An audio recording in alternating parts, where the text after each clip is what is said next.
So, అన్న కార్యక్రమం గాని, పీటీఎం నిర్వహణ లేకపోతే ఫోటోస్ అప్‌లోడ్ చేయడం చిన్న విషయం కాదండి. ఫుల్ టైం పడతదండి వాళ్ళకి.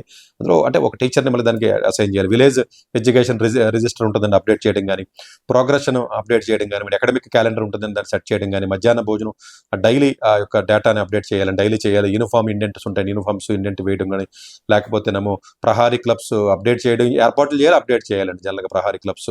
యూడీఐఏసీ రిపోర్ట్‌లు సెపరేట్‌గా నేను వీడియోలో కూడా చేశానండి. చాలా లార్జ్ డేటా ఉంటుందండి. అది ఫీడ్ చేయడం గాని, యోగా డేను లేకపోతే యాంటీ డ్రగ్స్ డే అని వ్యాస రచన పోటీలు గాని, ఉపన్యాస పోటీలు గాని ఇలా చేయడం గాని, మంచినీటి క్వాలిటీ ఉన్న మంచినీళ్ళు దానికి సరిగ్గా చూసుకోవాలి. క్వాలిటీ లేకపోతే మంచినీళ్ళు చాలా ఇబ్బందులు ఉంటాయి కదా! పిల్లలకి హెల్త్ ఇష్యూస్ వచ్చి మళ్ళీ ఇష్యూస్ అవుతా ఉంటాయి. స్కావెంజర్స్‌ని రావడం, రాకపోవడం వాళ్ళని జాగ్రత్తగా మేనేజ్ చేసుకోవడం గాని, మంత్లీ రిపోర్ట్స్ గాని, మండల, జిల్లా స్థాయి మీటింగ్‌లు గానివ్వండి, మాస్ ప్లాంటేషన్ ప్రోగ్రామ్స్ ఉంటాయి. ప్రతిదానికి గవర్నమెంట్ టీచర్స్, గవర్నమెంట్ పిల్లల్ని వాడుతా ఉంటారు.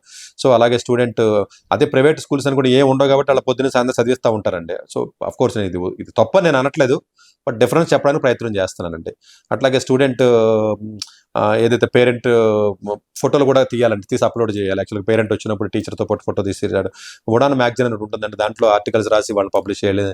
లేదా విద్యాలయ స్కాలర్‌షిప్స్ ఉంటాయి. అప్లై చేయడం గానివ్వండి, text books, uniforms, note books ఇవన్నీ ఏమున్నాయి, ఏమి లేవని అప్డేట్ చేయడం గాని, FA1 ఎగ్జామ్, FA2 ఎగ్జామ్ రాయడం గానివ్వండి,